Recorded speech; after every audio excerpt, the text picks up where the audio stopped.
Hey gang, I'm here to talk about one of the greatest albums of the 1990s. I'm not taking more than one take to do this, because I don't have that kind of budget or time. So I apologize if I skip over a couple of words. I've entitled this, A Tragic Spiral of Hedonistic Hopelessness. Now, if you're a fan of thriller literature, or classic cinema, you may be familiar with the story of The Shawshank Redemption. A story of freedom and yearning. Perhaps the most tragic element is the tale of a prisoner who was, in fact, freed. Aging felon Brooks is released from the penitentiary and quickly realizes he will be doomed to a life of servitude and degradation due to his criminal status. He hangs himself in his room, leaving only the note, "Brooks was here," carved above the mantel. Now, I'd like to talk for a minute about an eerily similar story, no less heartbreaking, and at times frighteningly real. About an artist whose life was tragically cut short, and the album he created before his life was taken. I am talking, of course, about the singular masterpiece that is the Notorious B.I.G.'s Ready to Die. Christopher Wallace, known sometimes by the pseudonym Frank White, released this album in 1994 to critical acclaim and near instant stardom. Now it is remembered as one of the most influential and technically proficient projects of the New York scene and the gangster rap genre as a whole. But how can we define gangster rap? What imagery does that label invoke? Most people would reference blatant descriptions of hedonism, sexual promiscuity, drug running, and violence. Make no mistake, Biggie's magnum opus has all of those elements and describes them with the lyricism and flow only he was capable of. Such tracks as Gimme the Loot and Big Papa were immediately hailed as anthems in the two prevailing tropes of the genre, the former of unapologetic violence and the latter a blunt-toting ego excursion. However, it is in the overall narrative of the bluntly titled Ready to Die that Big unforgettably subverts the genre. At first glance, perhaps based on the aforementioned tracks, a critic may call this album shallow, an exercise in vanity and shameless cruelty. Anybody who has listened to the whole thing will know that such a description is laughably close-minded. The tale that Wallace tells is one of the most down-to-earth and grim stories to come out of the 1990s. And it's made all the more miserable by the knowledge that he was gunned down before even being able to release his second album, which was titled Life After Death.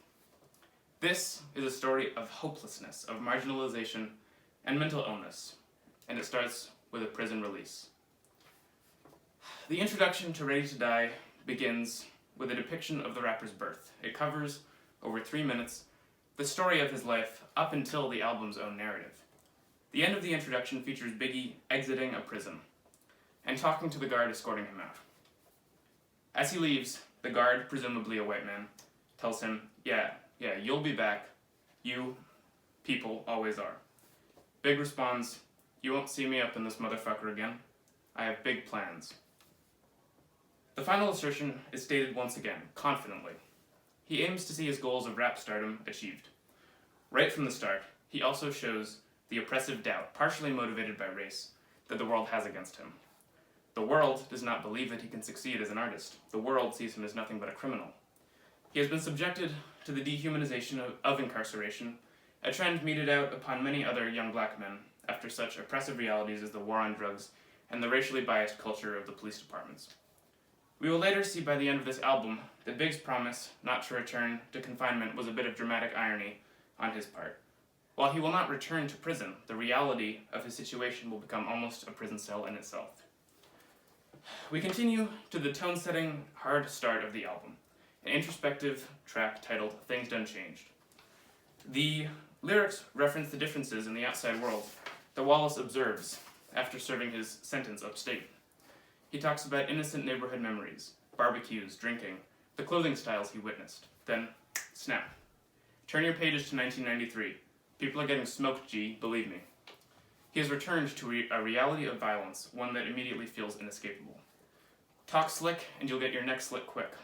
Big describes how he was forced to grow up faster than he should have had to, so as to be able to survive in the dangerous world he called home. Toward the end of this song, throughout which, by the way, he demonstrates his astonishing lyricism and understanding of verse, Big has one line that truly encapsulates the meaning of the song. He announces that in the neighborhood he's been placed in, to escape, either you're slinging crack rock or you've got a wicked jump shot. Racial prejudice and centuries of oppression have placed him and many others in a horrifying situation, where escape from poverty seems futile. In the very next track, Big is forced to return to the life of crime that placed him in prison in the first place. Give Me the Loot portrays Frank talking to a younger version of himself, plotting the efficiency and tactics of a robbery. Violent and graphic, the purpose of the song is to show that despite being older, wiser, and jail-hardened, the deeper-voiced, older version of the Notorious has slipped back into the ways of his younger self. After, we have Machine Gun Funk, a testimony to Biggie's love of hip-hop and music in general, as he proudly declares in the hook that he will live and die for his music. One of my personal favorite moments from this album is the song Warning, a peak storytelling song. It is also the first song on this album to be filtered through the context of a phone call, the second being my other favorite song on the album. Warning begins with Biggie's friend calling him and telling him that jealous former friends have been plotting to murder him due to his recent wealth from rapping and robberies. I'll also note that the instrumental for this song is fucking excellent and perfectly suits the tone of the narrative. Biggie's enemies hope to kill him for his money, and he becomes reasonably paranoid as a result. He eyes his weapon and promises, "There's going to be a lot of slow singing and flower bringing if my burglar alarm starts ringing." He muses on how acquaintances will turn to foes once money comes into the picture. If I may go off topic for a second, this song shares many themes with another song I love, Nightmares, by Virginia rap duo Clipse, featuring Pharrell Williams and Bilal. I particularly love the line, "When you see millions, there are many chameleons." I'm sure I will talk about that album eventually as well.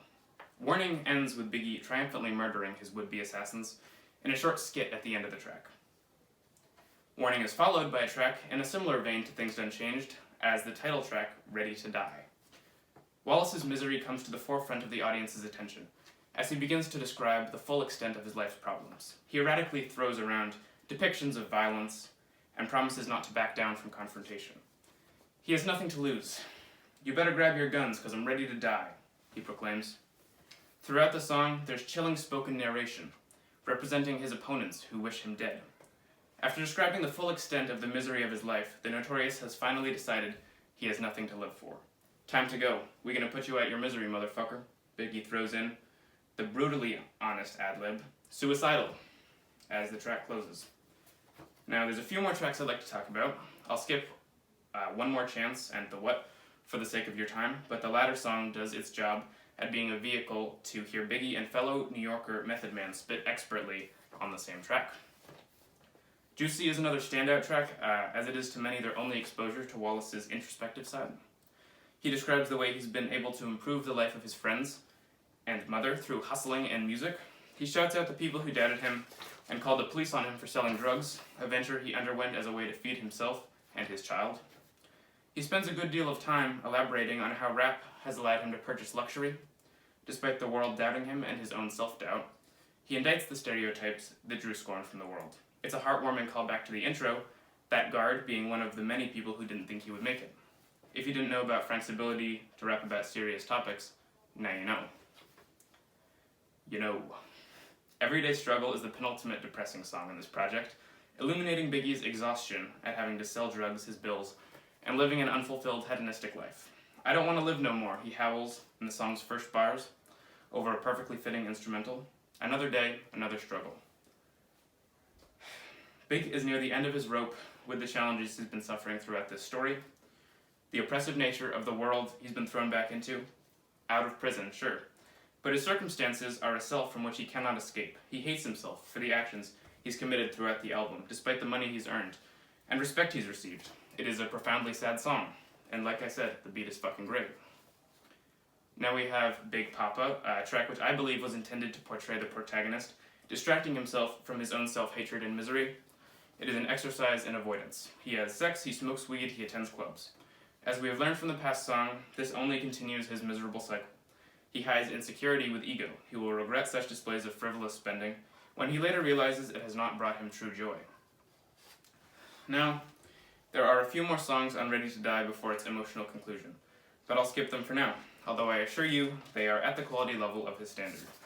Me and My Bitch and Friend of Mine highlight the toxic nature and infidelity of his relationships, another important factor to his depression that will later be referenced. Alright, Suicidal Thoughts is one of the most important songs ever written, and anyone who knows me will know that I do not say that lightly. Like Warning, it begins with a phone call. Biggie calls his friend late at night and begins telling him about the realities of his life that he has already told to us, the audience. However, at this point, it feels realer than ever. Big doesn't beat around the bush. When I die, fuck it, I want to go to hell. 'Cause I'm a piece of shit, it ain't hard to fucking tell, he tells the man on the other end of the line. He goes on to describe how his entire life he's been looked down upon and committed cruel deeds as a result. Lying, cheating, selling drugs, extortion. All of the previously mentioned topics have gone into his reason for calling the friend. My baby mother kissed me, but she's glad I'm gone. She knew me and her sister had something going on, he moans, calling back to 2 prior tracks referencing his relationship struggles, like I said earlier, Me and My Bitch and Friend of Mine. He wonders if his mother and loved ones will forgive him when he's dead. The final notes of the song hold an incredible amount of power.